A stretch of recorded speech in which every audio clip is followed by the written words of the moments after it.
We're back here at Snyder High School for the final day of Rod Woodson's Hope Through Football Camp. And joining me are two very special guests, NFL Hall of Famer Rod Woodson and NFL wide receiver Henry Ruggs. Gentlemen, thank you both for joining me here today. Rod, we're going to start with you. As I mentioned, this is the last day for the camp. It's day 3 for the high school workouts. But this isn't like your typical football camp. What makes yours different from the rest? Well, we go into the classroom. I mean, that's really the difference. Going in the classroom, letting them see it, because there's different learners. You got visual learners, you got audio learners, you got rep guys. Normal camps are just done on the field.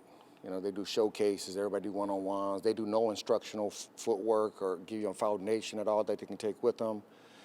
And then I really changed it when I started coaching. I'm like, okay, guys really need to find the foundation. So when we came out and myself and a person named Loretta start talking about doing hope again, we're like, we're going to do a little bit different. So doing the classroom for the kids, we still have fun, we still compete, but give them that foundation that they need when they go on the field.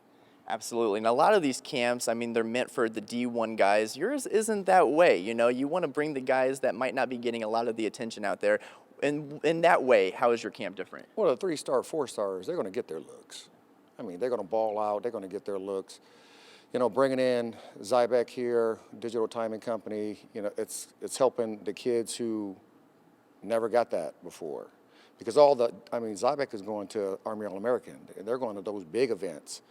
You know, having the sequel here now, which is a new company, bringing Exo's Catapult here. You know, we kind of partnered up with a company called Quick Cut, which is a video company that we can stream everything right now. And then we can go right in the classroom and watch the video from the field when we walk out. So that's a main thing. But at the end of the day, we're just trying to give them time to look at the video, go against other athletes, cut it up, put it on their social media, and hopefully get some looks. Now, one guy I'm thinking about in particular is a kid by the name of Jagger. How important and how impactful has your camp been for some of the young athletes this week? Well, Jagger is one of our youth athletes. And, you know, with the first day, he didn't think he belonged here. He was crying and boo-hooing and just didn't believe that he should have been a part of it. And we kept just, you know, giving him love and giving him love. You know, the second day, I talked to him again, and then Ben talked to him. And then, you know, he persevered, though, through his 2 days, that he didn't want to be there, but he persevered through his fears. And at the end of the day, you know, we gave him the I Can, I Will award because he did persevere. He did bring everybody along with him. Everybody enjoyed seeing him get that award. Something else I want to talk about, we can't forget about the speakers this week. How moving have some of their conversations been for these guys? Oh, well, Alice, who talked to the kids yesterday for mental health, was deep. It was really deep. It was great conversation that the kids need to see. Choked a lot of people up. Touched a lot of the kids, and several of the kids came up to her afterwards. So that's a good thing, trying to open up conversation, because we know as young men, we always think we're tough. We think, you know, football players, we know we're gritty, we're testosterone driven, we don't need to say we need help, but we do. We're human beings. So she's trying to break that barrier with the youth. She did a great job with that. Now, obviously, this is the inaugural Hope Through Football Camp, but this is only the beginning. Where do you want to take this camp for years moving forward? Well, we're going to keep coming back here, that's for sure. But then in 2022, hopefully everything is going in the right direction come next year. We'll have a full schedule, you know, doing at least 10 camps in the U.S. and about 8 or so international. Rod, you've brought some friends with you this week. We're going to move over to Henry Ruggs. Henry, when Rod approached you with this idea of the camp, what made this a no question that you wanted to be a part of it? Well, I mean, one, he's a part of the ISG team, and you know, these are just great people that I've got relationships with, and I mean, of course, it's Rod Woodson. Why would you not want to do it?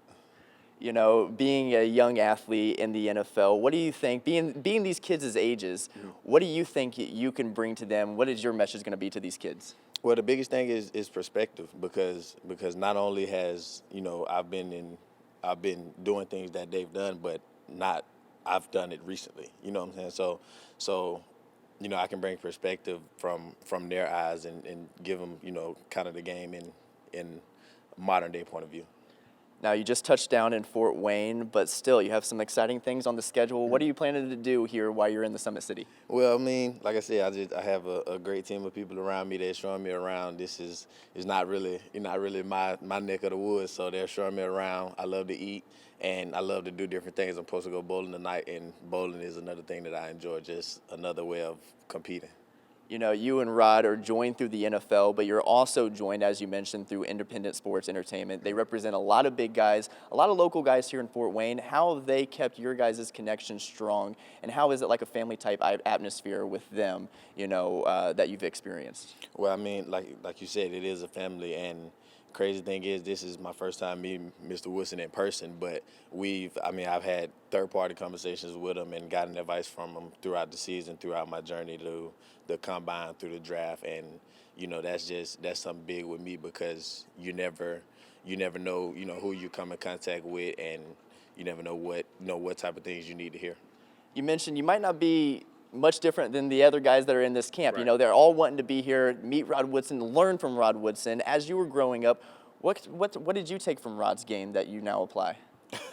I mean, it could be so much. I mean, I could sit here and write a book, but I mean, the biggest thing is just competing and being a dog. I mean, regardless of the situation, regardless of who you are, you know, you have to be yourself and you put your heart into it.